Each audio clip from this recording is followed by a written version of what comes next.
Hello and welcome to the latest Moneymakers Weekly Investment Trust podcast. I'm Jonathan Davis, the editor of the Investment Trust Handbook, and your host for this weekly review of all the latest news and developments affecting the investment trust sector. My thanks to JP Morgan Asset Management for agreeing to sponsor the podcast, which as a result will now remain free for the foreseeable future. Moneymakers is an independent research and publishing venture with a mission to explain and inform. But I must remind you that for regulatory reasons, nothing you hear from any speaker today should be regarded as constituting individual investment advice. There was no disguising the biggest story of the week, which unusually and perhaps refreshingly for a change had nothing to do with the economy, interest rates or other macro factors. It was instead the announcement of the AI chipmaker Nvidia's latest quarterly earnings, which easily beat market expectations, came littered with superlatives and a positive outlook, and drove Wall Street to a new all-time high. Shares in Nvidia rose 16% on the week, breaking all sorts of records, including that of the largest single daily gain in market value of any company at any time in history. New all-time highs for the US equity market, both the S&P 500 and the Nasdaq, in turn helped to drive other global markets higher as well, with the Stoxx Europe 600 index, the Nikkei 225 in Japan, and the FTSE All-World Index also recording new all-time highs. The European index also shows a similar level of concentration to the S&P 500, just 11 companies accounting for 50% of the gains of the past 12 months. Nvidia has leapfrogged Amazon and Google's parent Alphabet to become the third most valuable US-listed company after Microsoft and Apple. Such abnormal periods, when market cap-based indices are led higher by a very small group of large companies, rarely end well, but for the moment it's fueling powerful momentum and blanking out more traditional concerns, including economic and geopolitical risks.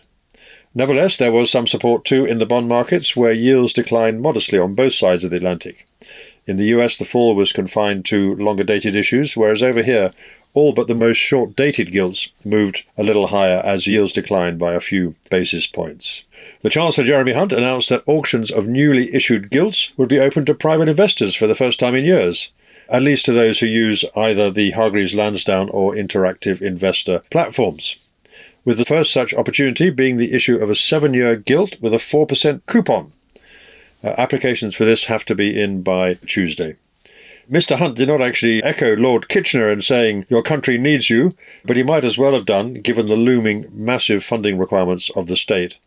Although a cynic might wonder whether this really is such good news, given past historical experience.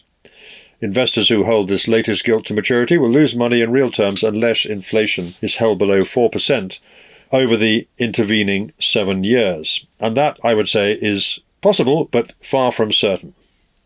Investors who bought other patriotic bond issues, such as war loan or gilts issued after the Second World War, have not always fared that well. But who am I to quibble about that? The Investment Trust Index, meanwhile, which measures the performance of some 190 trusts in the FTSE All-Share Index, edged up 0.8%, which was ahead of the FTSE All-Share Index, which was flat on the week, while the average discount narrowed slightly to around 16%. The number of gainers more or less matched the number of losers. Commercial property and renewable energy trusts were among the better showers of the week, while the wooden spoon for share price performance this week, unkindly perhaps in a week which saw the first US space landing on the moon for 50 years, went to the seemingly permanently volatile Seraphim Space Investment Trust. All the week's trust news and the biggest movers are summarized as normal in our weekly email to subscribers, and I will only pick out a few highlights. We learnt that a rival bidder for the hand of Aberdeen Property Income, ticker API, has emerged in the form of Urban Logistics, ticker SHED, SHED, which has proposed an all-share merger that it believes offers a better outcome for the shareholders in Aberdeen Property Income than the recently agreed approach by Custodian Property Income, ticker CREI. There were results from 8 investment companies, with all but one, that being Aberdeen China, ticker ACIC, which is on the way to being absorbed by the much larger Fidelity China Special Situations Trust, reporting a positive return. But only 2, the Gulf Investment Fund and Herald, the UK technology-focused trust, outperforming their benchmarks over their latest reporting period. We also learned that JP Morgan Global Growth and Income, JGGI, has raised $34.5 million in its recent placing and retail offer. That was a little short of the £40 million maximum it had specified, though the retail offer, the offer to private investors, was materially oversubscribed. We also heard that Capital Gearing Trust, ticker CGT, has finally completed the reorganisation of its distributable reserves. It's got court approval to use some of its reserves to continue its share buyback programme, and its discount control policy, therefore, is now back in full operation. We also heard about an increased buyback programme from VH Global Sustainable Energy Opportunities, ticker GSEO, and news of tender offers from Fidelity Emerging, ticker FEML, and Riverstone Energy, ticker RSE. Results of those two tender offers will be announced in March. Our latest trust profile features MIGO Opportunities, ticker MIGO, the popular fund of investment trust that's managed by Nick Greenwood and Charlotte Cuthbertson. The trust recently moved from Premier Miton to a new home at Asset Value Investors. In this week's podcast, I catch up first with Ben Conway, the head of fund management at the boutique advisory firm Hawksmoor Investment Management, who's figured prominently in the campaign to raise awareness of the cost disclosure issue that many believe has hindered trust performance in the last couple of years. We cover where that campaign has now got to and how he sees the recent underperformance of the trust sector unfolding from here. Next, I talk to Sachin Saggar, an analyst at the broker Stifel, about some of the recent developments in the alternative sector of the investment trust universe. It's not got off to such a good start this year. A reminder that next week will be our 200th edition of the podcast, and I will be speaking to Simon Elliott, my original co-host, about what we both learnt over the past 4 years. I would like to mention finally that I will again be spending the day at the annual Master Investor Show in London next Saturday, where I will be speaking on a panel grandly entitled Tips from the Experts and signing copies of the Investment Trusts Handbook. Do feel free to come up and introduce yourself if you are a listener to the podcast. And if you are a subscriber to the Moneymakers Circle, I have included a code in the weekly email that will get you a free ticket to the day-long event, a saving of £25 on the normal entry price. Hope to see some of you there.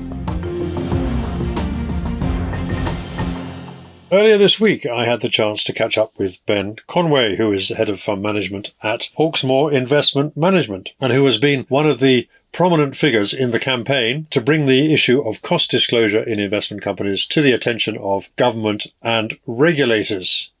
It's a moment to ask Ben where we are in this process, where he thinks we've got to in this campaign, which has drawn in a wide number of other parts of the industry, including fund managers, analysts, private investors, and so on. Before we do that, though, I have to issue what I can only describe as a horrible acronym alert.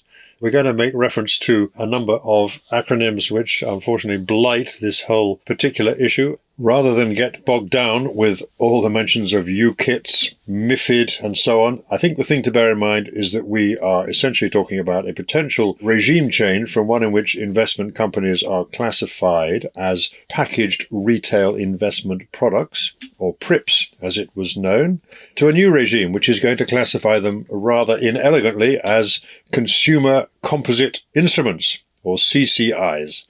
I don't know who dreamt that one up, but it's the kind of bureaucratic horror story that invariably seems to affect these kind of issues. Anyway, enough of all that. So, Ben, welcome back to the podcast. Where are we in the process now, do you think? Yeah, thanks, Jonathan. Thanks very much for having me back on as well. I was here last autumn, back in September, since when, as many of your listeners will know, HM Treasury issued a consultation on the regime that's going to replace PRIPS, the revocation of which was announced among the Edinburgh reforms by the Chancellor last year. And we took that opportunity to respond to that consultation. When I say we, I say guided and led by the London Stock Exchange Group. We thought it would be a good idea to issue a joint response to that consultation. And specifically, the consultation was asking for technical thoughts on the regime that's going to replace PRIPS, which is the CCI, Consumer Composite Investment Regime. We took this opportunity to respond to that consultation to say that investment companies do not meet the definition of what a CCI is, and therefore we thought that investment companies should be on the excluded list. And the key point of which is that A, it's true that they do not meet the technical definition of what a CCI is, Specifically, they don't have readily redeemable or subscriptionable units, as, for example, an open-ended fund does. It's a listed share. But the effect of this would be to solve the ills that currently exist as a result of the current cost disclosure regime, specifically that investment companies, because they're designated as PRIPs, that they are required to produce a KID, which has this cost on it, which is required to be disclosed incorrectly as a product cost. So you get on the exclusion list for the new CCI regime, and you won't have that regulatory obligation to produce this number, which is in turn interpreted as a product cost. Essentially, you're applying sort of Occam's razor, which is the easiest way to deal with this problem is to simplify it by excluding you altogether from the regime. And then you'll be governed then by the regimes that apply to all listed companies in a more conventional way. Is that right? Yeah, correct. But that's not a tactic.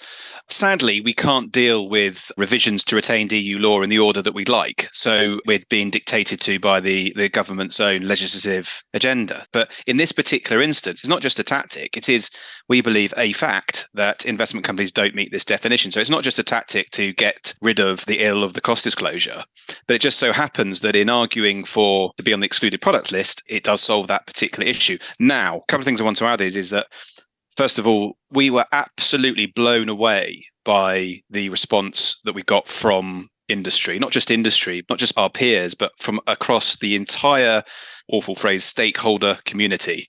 Anybody connected with investment companies who cares. And so I'm talking about not just parliamentarians and investment advisors and investors and asset managers, but we're talking about academics, individuals, ACDs, really the full gamut of anybody vaguely connected to this wonderful sector were motivated to join up and sign this. And anecdotally, I believe this was one of the most well-responded consultations Treasury had ever seen in recent memory. So it really was staggering. So John wanted to make that point, but we also felt that it addresses this problem once again of what is, I call it a problem. It's not a problem. It's a question that needs to be answered. And I think it's an easy question to answer.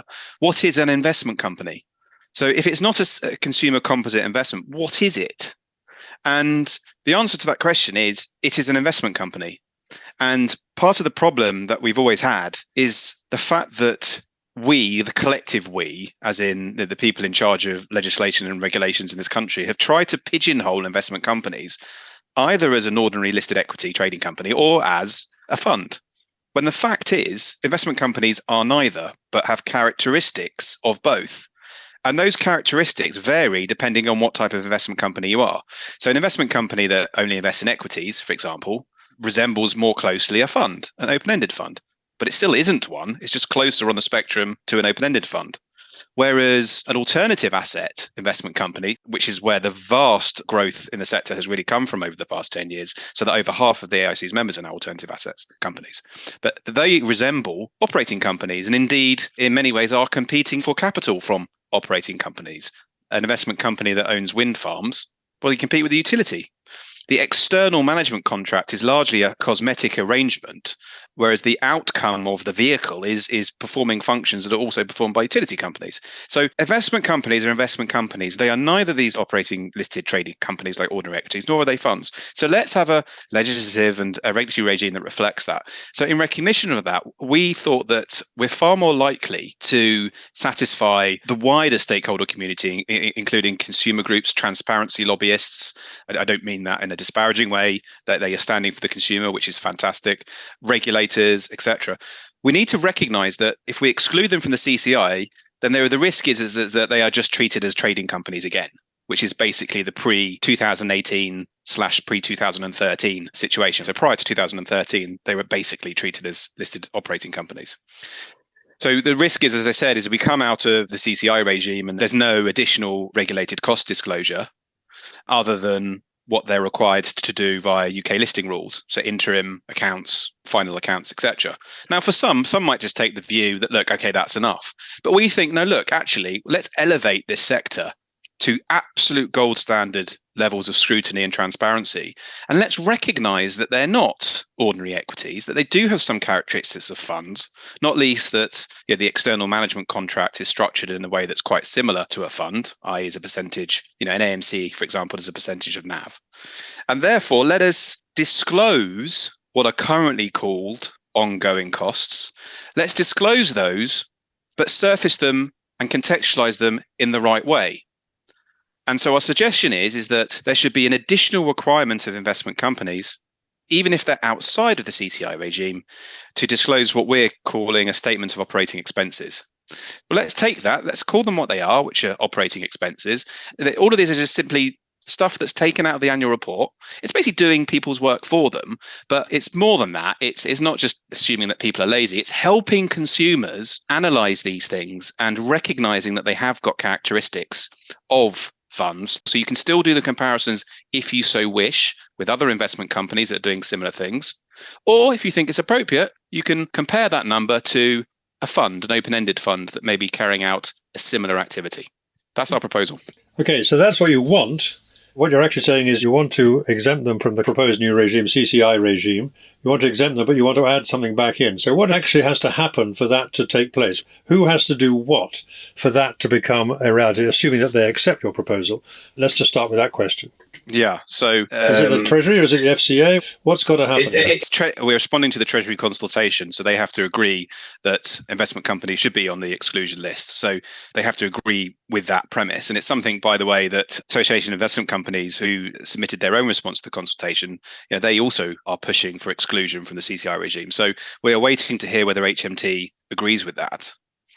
And then we have suggested this idea of an additional regulated cost disclosure, and we'll have to see whether that is something that is going to fly, because if it is going to fly, then that statement of operating expenses, we're suggesting it be regulated and it be something that they have to do.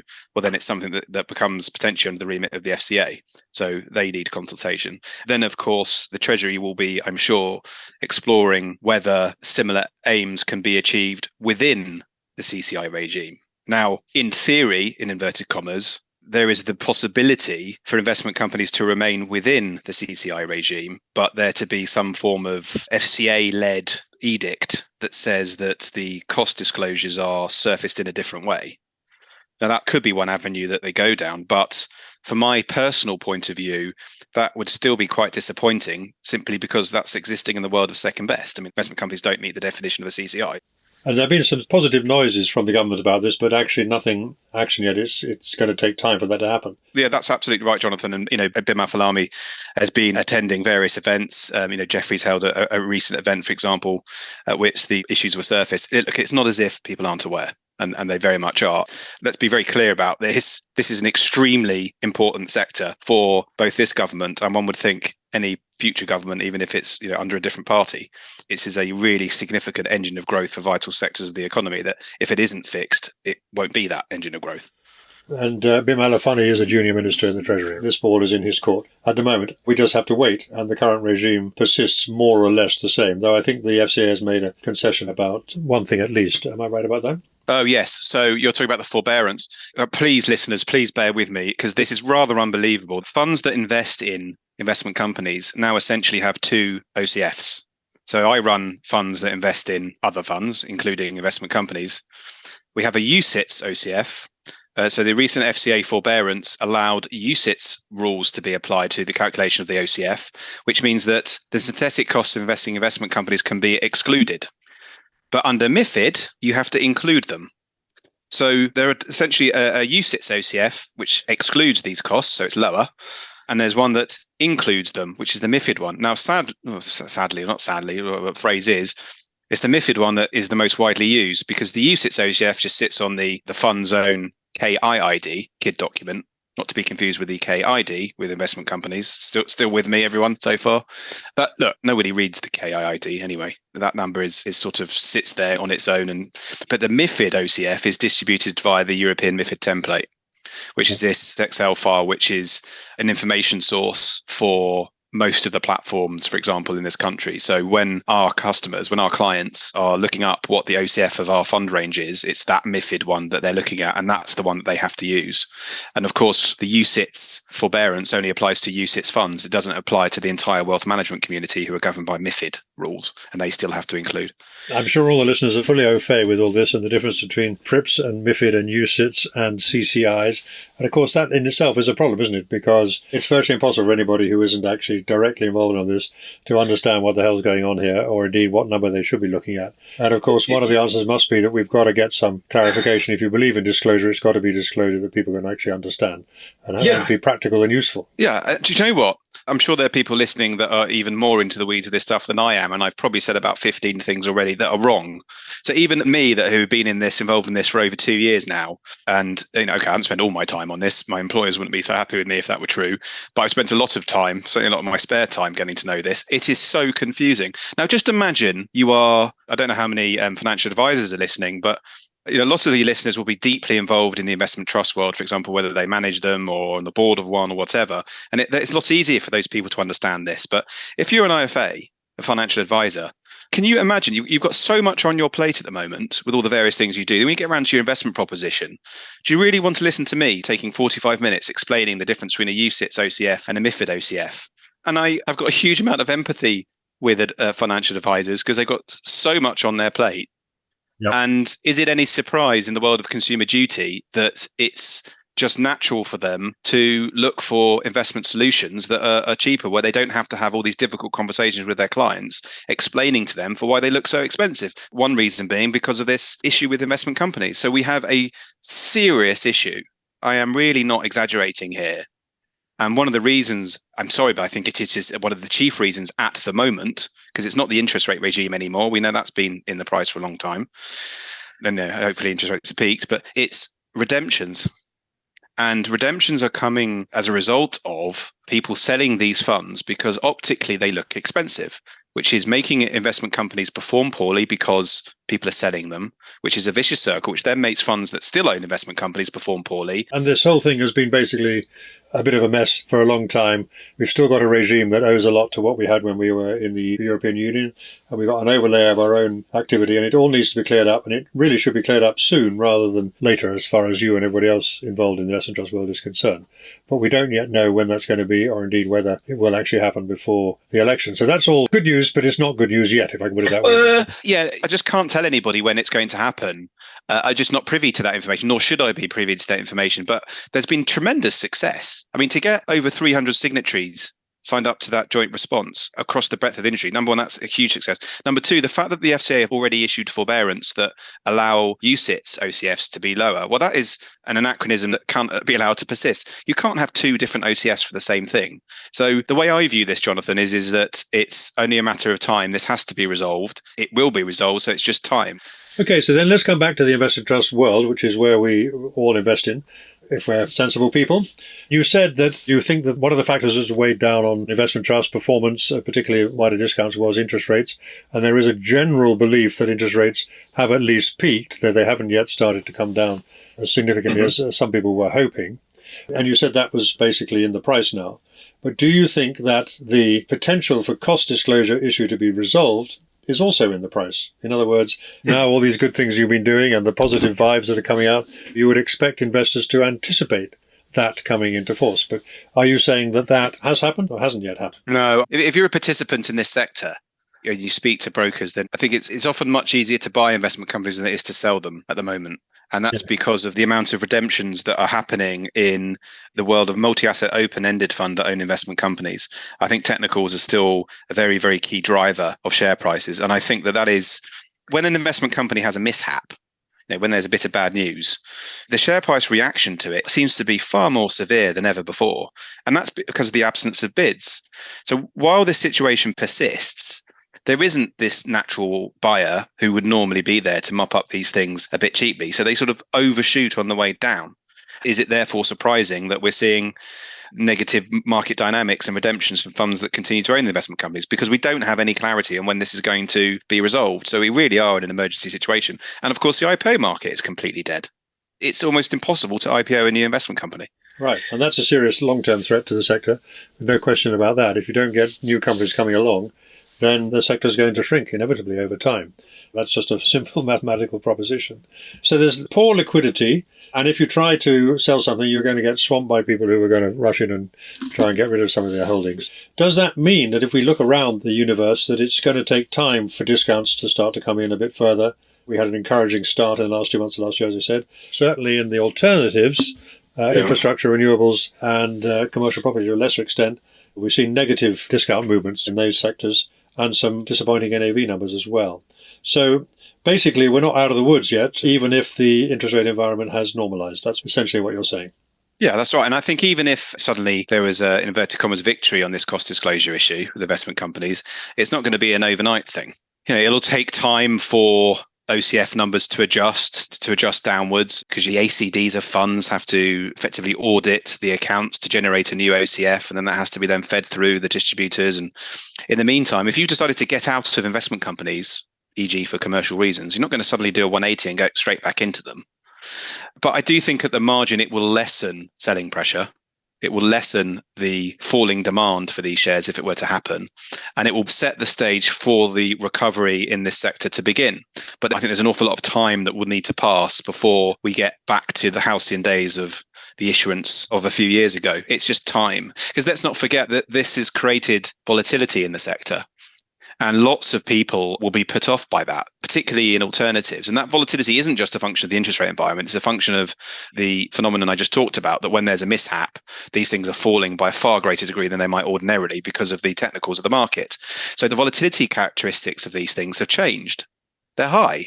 So people aren't going to suddenly rush in, and they are now associated with being quite tricky, volatile, illiquid little things. And it's going to take some period for these things to settle down and for the volatility characteristics to start to change for people to trust the sector again. Some people have been hoping or saying that, of course, well, the way to solve this is there's going to be corporate activity. We're going to see either private equity come in and take some of these things which are selling on ridiculous prices, or we're going to see takeovers of one trust by another. And we have seen some evidence of that. Well, we've seen deals happening anyway in the commercial property sector in particular, though not so many elsewhere. And of course, people are putting their hopes on that could be a way to make a decent premium over something and come back closer to what the real NAV is in certain cases. But that may not be working very efficiently either. What are your thoughts on that whole process? The all-share merger. For somebody who loves the sector, everyone's probably thinking he doesn't half whinge about it a lot. Maybe people think that, yeah. Maybe people think that. I've got to listen to myself and think, I wish I'd stop whinging. The all-share merger is not the answer. As is anything, break it down to the absolute basics. We have a problem of supply and demand. The reason why share prices go up is that there's a surfeit of demand over supply. And at the moment, we have a surfeit of supply over demand. So we either shrink supply or we increase demand for investment company shares. What's happening to demand for investment company shares at the moment? Well, I think it's falling for the reasons we've all been talking about. What's happening to supply of investment company shares? I don't think it's falling. So what really needs to be happening is, if you're going to start to see discount tightening, if demand isn't going to be increased, then you need supply to start shrinking, surely. All share mergers don't do anything about supply. It's a real bugbear. The argument runs as follows, is that you have an all share merger that creates a bigger vehicle. So whereas before you had two less big vehicles, you have now a bigger vehicle, and then at the margin, demand should increase. But I just don't buy that. I think that is a really quite a sketchy argument, because liquidity levels aren't good enough in investment companies until you get to really, really big market cap levels for these things to start earning their place on wealth management radars. Big wealth management firms, to get onto their buy list, you have to be really, really huge. So from going to a couple of hundred to 400 million, or even 300 to 600, or even getting into the 250 these days. If you look at liquidity of investment company shares, even in the FTSE 250, it's not very good. So when it comes to all share mergers, it being bigger, I'm sorry, it's just not good enough. We need to reduce supply of investment company shares. And you know what that means. And it means, sadly, a few need to go out of existence. Right. And the question then would be, well, how do they go out of existence, and at what price do they go out of existence? And that will be a function of what people think they're really worth, right? That's how the theory should go. And if you're right about the factors that contributed to the wider discounts, you'd hope that that would be significantly above the current share price, rather than just, say, a little bit above the current share price. Is that realistic to hope that? Or are some of these struggling investment trusts that are too small and relatively poor performance, maybe they're just not worth very much? Well, if they're not worth very much, there's something going on with the NAV accounting. Look, what I would really ideally like to happen is I think that in some cases discounts are wide enough that there is a price that existing shareholders would be very happy to sell at. So premium to the prevailing share price, but still some way below the NAV. And that's what we've seen on the whole so far, yeah. Yeah, so there should be enough of that. So the question is, well, why aren't we seeing it? I don't have the answer to that question. I think the nature of the shareholder register is often really, really important, number one, and the nature of the management contract's obviously really important as well. And sometimes it's quite difficult to take over Chapter 15 investment companies because the nature of the external management contract, that's a contract that needs to be bought out, for example. And then you have other complicating factors about, whether the shareholder register is motivated, what they're motivated by. So, and then you're into the world of, well, it depends on what sort of investment companies we're talking about. And I think that we should probably mention Saggar Capital. They've built up a lot of stakes in a lot of investment trusts, just to remind listeners, and in some cases they're trying to get the boards to do something. Yeah. Yeah, I mean, I think they are a real force for good. The analogy I always use, with apologies to Saggar, who've got nothing against, this analogy is not meant to be disparaging, but wasps. Wasps are a completely necessary part of our ecosystem. They eat and mop up things that wouldn't otherwise decay as quickly. I think that's a really good analogy. I think if you're going to have a properly functioning capitalist society, you need these sorts of actors to go and clean up things that shouldn't be allowed to continue to exist. And, I always think you'd be careful about moaning about these people, because the conditions that have created the favourable opportunities for people like Saggar Capital, well, you shouldn't have allowed them to occur in the first place if you don't like them. And obviously, Saggar are only doing this to portfolios where there's liquidity, where they can genuinely arbitrage the discount. You can't do that on alternative assets, and certainly nowhere near as easily. So I don't sit here and look at Saggar Capital as there's some kind of vulture funds that are hurting the sector. I think it's quite the opposite. They're liquidity providers, and they are one of the actors that are going to help reduce supply of investment company shares to rebalance supply and demand. So given what you've been saying, Ben, where does that leave you as a fund manager? You and your colleagues manage funds for clients. You own a lot of investment trusts. That's why you're so exercised about what's been going on and what needs to be done. So how are you approaching this year now? Is it just a question of patience and sitting it out till the supply and demand comes back into balance, or is there something more active you can do? So we're very much investors who use valuations as one of the main inputs into our process. So we're always consistently looking for a margin of safety. And when you have an investment company sector trading on wide discounts relative to history, then yes, that's really interesting for us. There should be lots of opportunities. And indeed, there actually are lots of opportunities. But at the same time, I talked about supply and demand of shares. We can't ignore some of the technical factors that are going on, and that demand for investment companies is falling. So it's all very well to identify all these wonderful opportunities, but if you know why these opportunities, or one of the main reasons for the opportunities existing, are the fact that there's an awful lot of selling of investment company shares from investors who are doing so because either they're doing so because they want to get the costs down of the funds that are owning these things, and they're doing so because of strong commercial pressures, or because they're being forced to, because funds that own those investment companies are seeing redemptions, for example. And you can see this, I think, quite clearly. And we have to be somewhat pragmatic. So there are some really interesting opportunities abounding, but we know why they're opening up is because the supply of shares that's coming onto market is going to continue. So I think I made a comment earlier that it's quite easy to buy in some areas, but rather harder to sell. And that's because there's lots of people trying to sell shares at the moment. That's the reasons I've just mentioned. So how do we respond to that environment? Well, the first thing is that we are going to stay true to our identity and philosophies. We want to hold cheap things, and we're not going to let cost be the driver of the portfolio construction dog. So we're not reacting and saying, oh gosh, look at these horrific commercial pressures. Let's go into very liquid single stock equities, or let's go into passive funds within our market. So we're sticking with investment companies. We think they're fantastic, and we think they continue to offer fantastic access to great assets. But we're being pragmatic. The pragmatism expressed in carefully making sure that we don't fire all of our ammunition off in once and go to, keep increasing our weights to investment companies.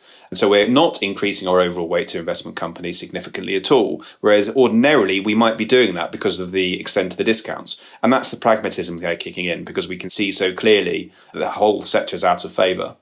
But when we do find interesting opportunities, what we're doing is just being very careful that when we buy, that the stars are aligning insofar as we can estimate that the stars are aligning. So it's things like, let's look at the register.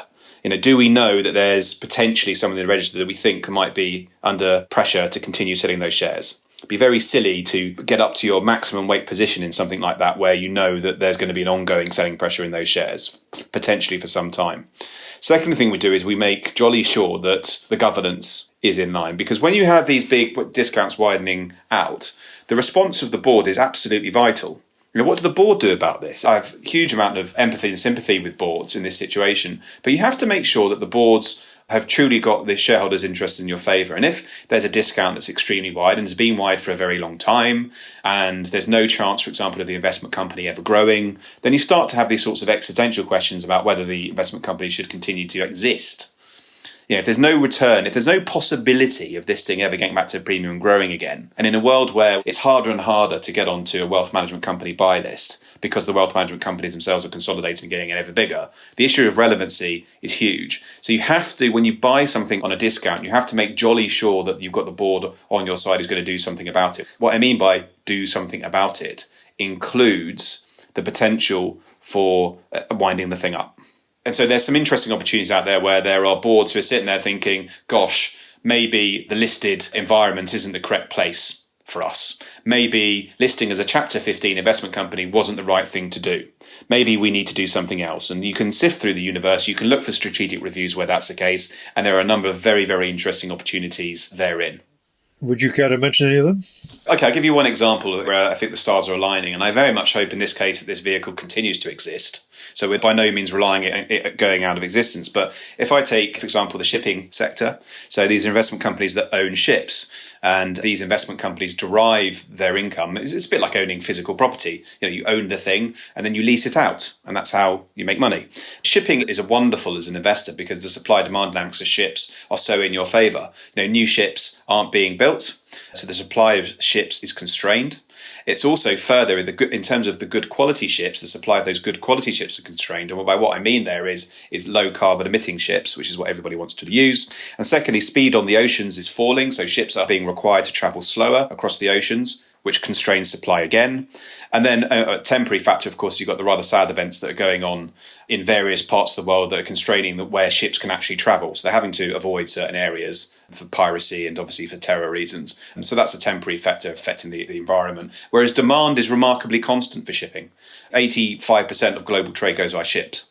So it's always going to be around it. Demand for use of shipping effectively tracks population growth. So you've got some listed investment companies there. Tufton is a great example, Tufton Oceanic Assets. And if you go and check your RNSs, have a little look at how the board are reacting to the existence of their discount.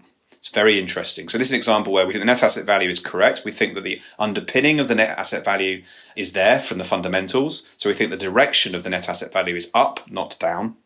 And finally, we think we have a board there, and it's a very good manager, I should say. It's a very good manager who I've got great deal of sympathy. It's frankly, I think, ludicrous that the discount is this big. But we've got a board there who are saying, look, we need to assess whether this listed environment is the right place for us, given the existence of this discount. The listed market is not correctly recognising the value of our assets, so there's strategic review in play.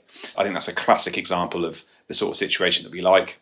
And one other thing I think is interesting in terms of the bigger liquid renewable energy and infrastructure investment companies are interesting because I think their share prices have been particularly under pressure from technical related selling from people who are being forced to sell these perhaps because of redemption pressures or because they need to get their OCFs down. I think discounts are opening up in that area for very, very well managed companies holding extremely good assets with extremely stable income streams with a good deal of inflation linkage. The yields on your share price compare very favourably to that which is available, for example, in the fixed income universe again. It wasn't the case perhaps 12 months ago, but now it certainly is the case again. So that's an area where we're getting increasingly interested in as well.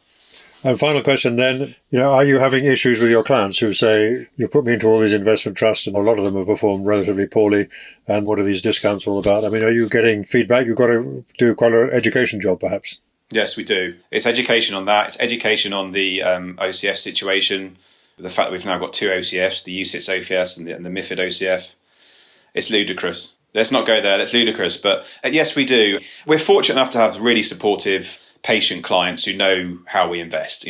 When anybody engages with us, they know what they're going to get.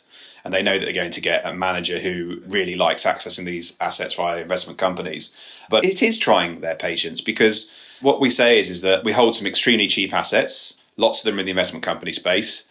I think historically that value would have outed a hell of a lot more quickly than it is at the moment. So patience is being tried because of all the issues that I've just spoken about. So we're having to beg patience to a far greater degree than we used to. And it's exacerbated by what's going on, of course, with some of our peers who have fully embraced lower cost investing, which involves having significant weights in, for example, large cap US. And we speak on the day. I put a LinkedIn post. I have to say to this, Jonathan, I think you should enjoy this stat. But the 1 day market cap gain in Nvidia yesterday, the 1 day market cap gain was greater than the market capitalization of the investment company sector.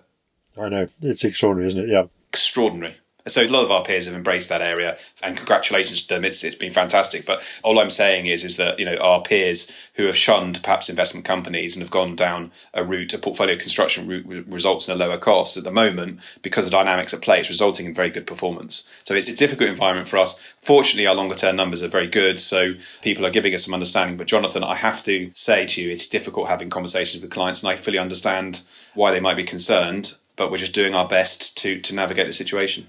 So that was Ben Conway, the Head of Fund Management and Chief Investment Officer at Hawksmoor Investment Management. This week also I was able to talk to Sachin Saggar, who is an analyst at the brokers Stifel, and in particular covers a lot of the alternative asset investment trusts, which has been quite an interesting place to be looking at over the last couple of years.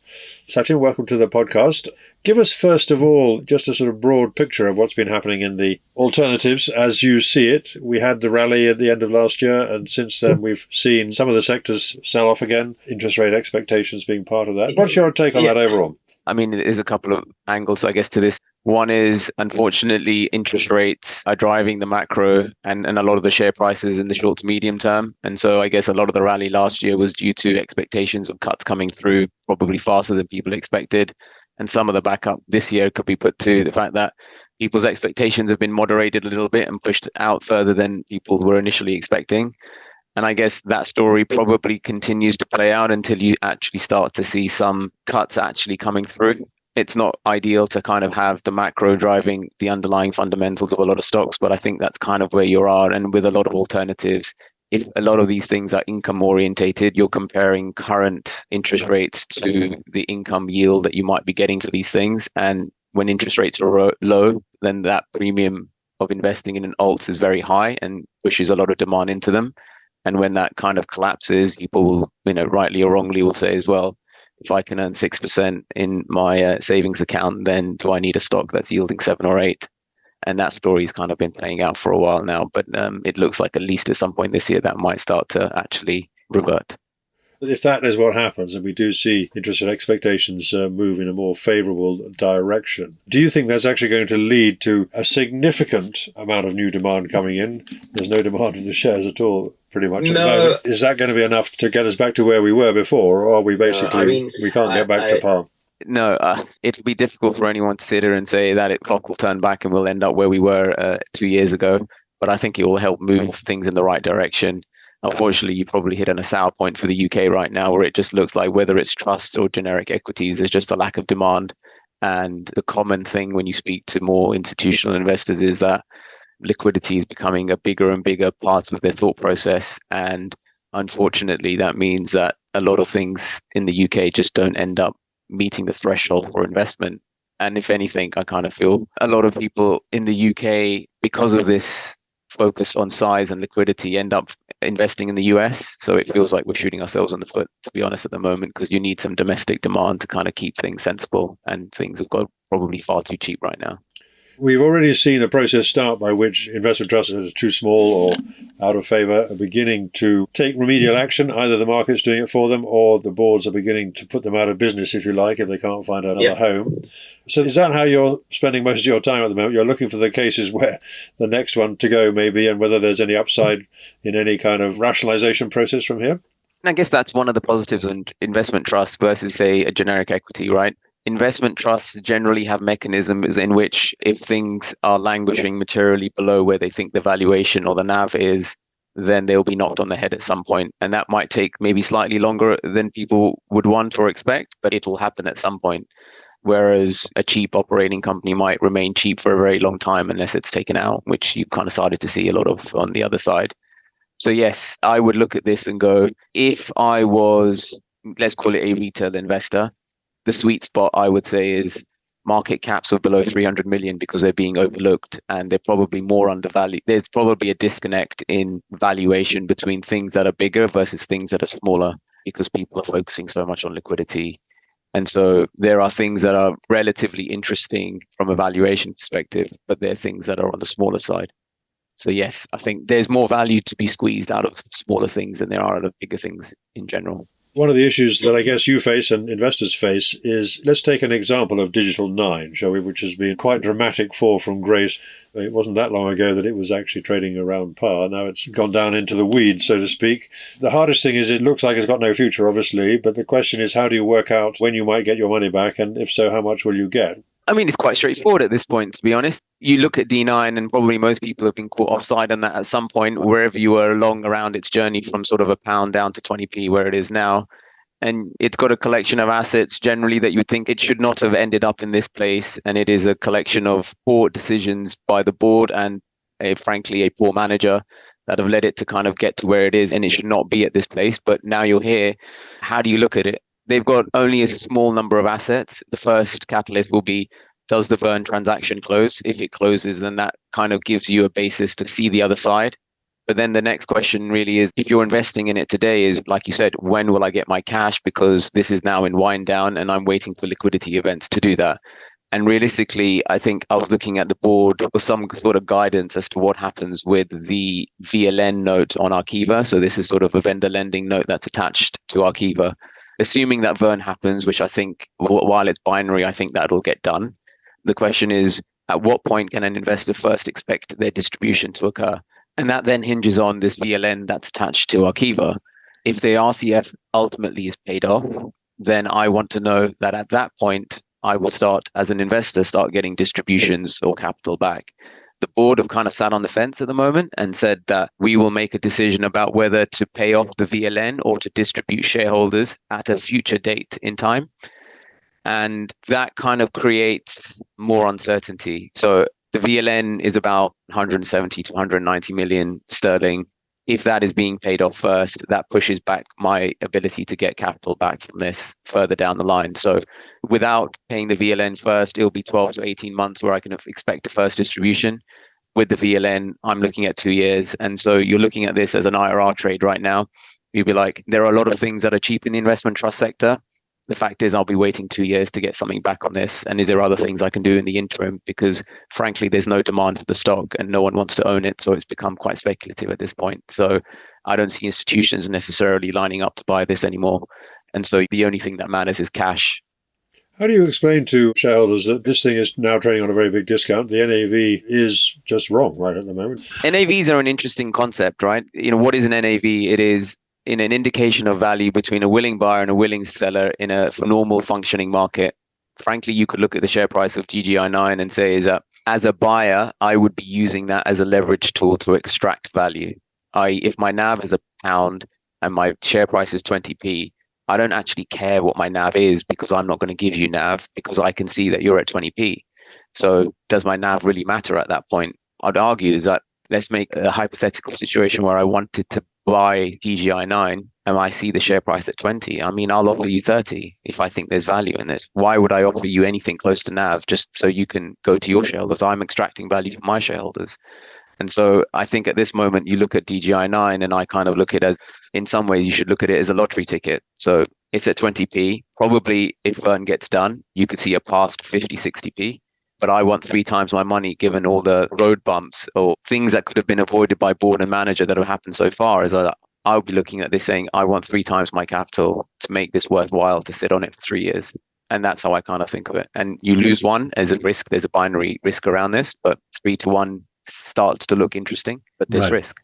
My general point was, though, when you're looking at alternatives, obviously a lot of them are marked to model or they're based on some kind of calculation, which if one's interested in getting retail investors into these kind of stocks and somebody's valued at this thing and the board says that's still the NAV, that's not particularly healthy, is it, in this kind of environment? No, I mean, a lot of this is confidence related, right? So you want is some sort of form of organic recycling of assets to kind of show people that the concepts of NAVs have grown over the past 5 years as you've seen more and more alternatives come to the market. And what you want to see is some validity or validation of that NAV over time to kind of say is actually all these assumptions and tools or curves, etc., that you're showing me can be actually brought to a single transaction or a series of transactions, which gives me confidence that this modeled process is somewhat attached to reality. And what you see is that at times the model process gets disconnected from reality in a material way. So maybe at some point we'll end up talking about Song because it's in the news every day, but that is a poster child. It was very clear that the model process had disconnected from reality. It was visible and seeable. And when you start to lose confidence in that, then the share price will start to react. But you're starting to see is a lot of these alternatives are now doing organic recycling. So you're seeing some validation come through, and I think you'll see more and more of that. And obviously, there's been some potholes along the way with certain trusts, but I think broadly, you'll kind of get a reasonable sense that things are in the right ballpark. Before we come on to Song and others like that, do you think that there's an opportunity in Cordiant? Has it been kind of contaminated by what's been going on at DGI 9? That's obviously not on such a big discount, but it's still on a significant discount, 40%. I think It definitely has been contaminated, and there is nothing wrong with what they're doing. They've got a good team. They've got the right resource. They're the right home for this, i.e. they are a house that has got a digital infrastructure footprint through it with the right number of people doing the right number of things, the thought process behind it. So yes, they're contaminated. Yes, they're cheap. I guess the thing is that there are a lot of things that are cheap, and you look at the portfolio, and I've got nothing against them. I think that the assets are relatively decent in there, but I look at it and go, do I want Eastern European exposure right now versus some other stocks that probably have more Western exposure? It wouldn't be my place to go necessarily, although it's cheap and I can see it re-rating over time. I wouldn't necessarily say it's something that sticks out. Another sector that's interesting, and we don't sort of talk about very much, but is certainly topical in a way at the moment, when that is the shipping sector, the recently revived shipping sector. It had disappeared for many years and now it's come back again. What are your thoughts about that? Because obviously there's a lot going on around the world which you'd think would have an impact on the two main companies in that sector, Tufton Oceanic and Taylor Maritime. What are your thoughts about that sector? I'm quite a big fan of it. Let's be clear. I think there's a lot of skepticism around discounted cash flow valuations with long-term models. The shipping sector is valued on a broker mark basis, and the broker marks have been closer to realized transactions than maybe what people have felt in a sort of a discounted cash flow model. And both funds and both companies have been regularly testing those valuations by a high number of sales. So both Taylor Maritime and Tufton have been selling ships, let's say within plus or minus 5% of the NAV. So frankly, if you look at the shipping market, it's actually more liquid than you would expect, i.e. if they wanted to sell a ship, they could probably sell a ship relatively quickly, or they could sell the portfolio relatively quickly if they wanted to. And so that creates A, confidence in the NAV, and B, that some of these things are really cheap right now, given the discounts that they're trading at. So the question is, how do these things re-rate?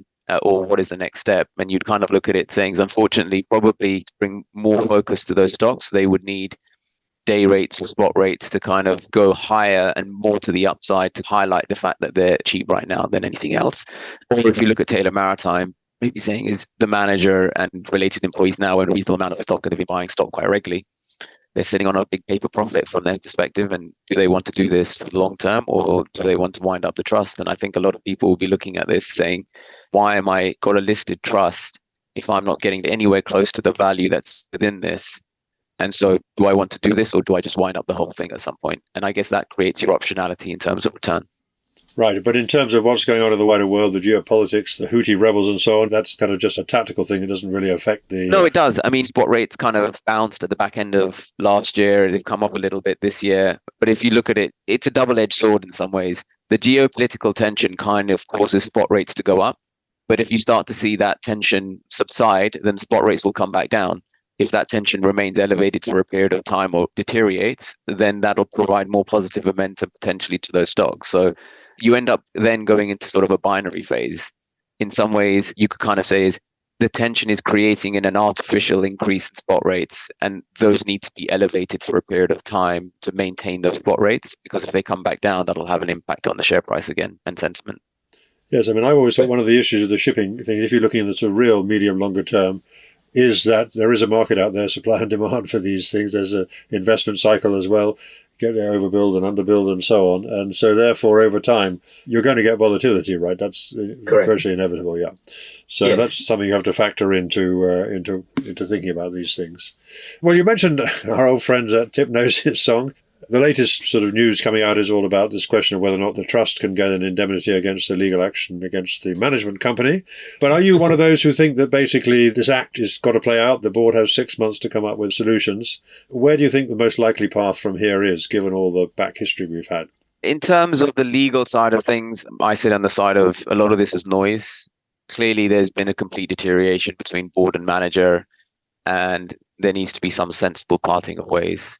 And maybe I would call it these RNSs that are being released are basically effectively going to be used as tools to try and find a way to negotiate a sensible out for everybody.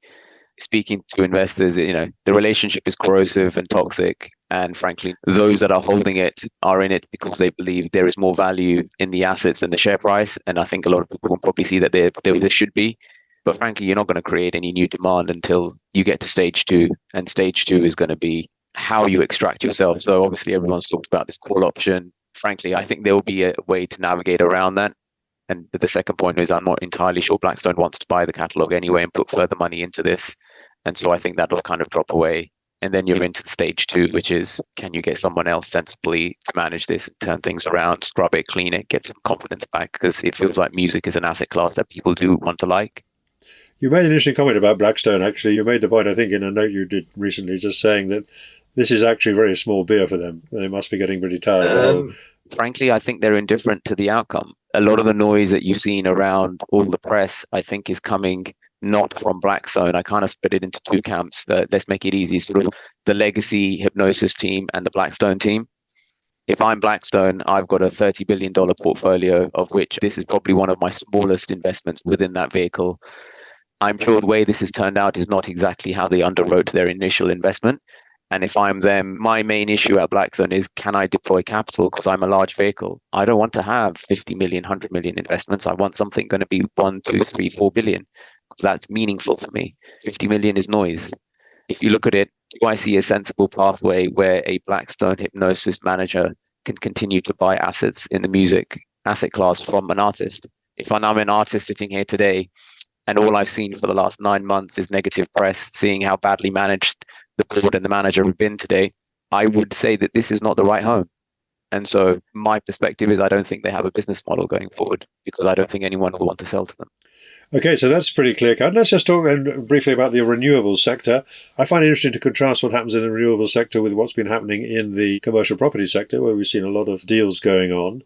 Another one this week, we saw some competition coming in for Aberdeen property income. But looking at the renewables, one of the things that you've pointed out and I think is interesting or picked up on is the fact that there hasn't been much corporate activity so far. And when it has happened, the most recent one involving Octopus Renewable and Aquila, the market doesn't seem to like that one very much either. How do you interpret that situation? Are the shareholders holding out for something better, or the market just doesn't think that the deal makes sense? What you're seeing across maybe even property and on the listed alternative fund side is actually putting 2 trusts together, even if they're in related sectors, is actually quite tough. The only place where I've seen corporate activity being successful is really on the vanilla equity funds, where portfolios can be adjusted, turned over and amalgamated from one to the other fairly easily. I feel like there are lots of nuances between trusts and investors and assets, even within a subsector basis within renewables, that makes these things tough. I mean, you should see more corporate activity. Whether mergers with one trust and another trust is the right thing, or whether someone may swoop in to poach one of these trusts is another. But I kind of feel like maybe the time to poach a trust or to acquire a trust was probably last year. If no one bought it when things were really struggling, then you're probably at the point where you've missed the boat, and I see probably lower scope for that going forward.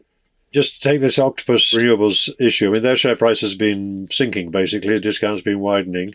Is that just a reflection, as I said, on the deal itself, or is it on the fact that actually putting these 2 together doesn't really make any sense? I'm not sure people are looking at what's happened in the short term thinking that's a product of the potential for a combination of the 2. I think in the last couple of months, what you've seen is that power prices have continued to fall, and that is weighing down on a lot of share prices and impacting these funds.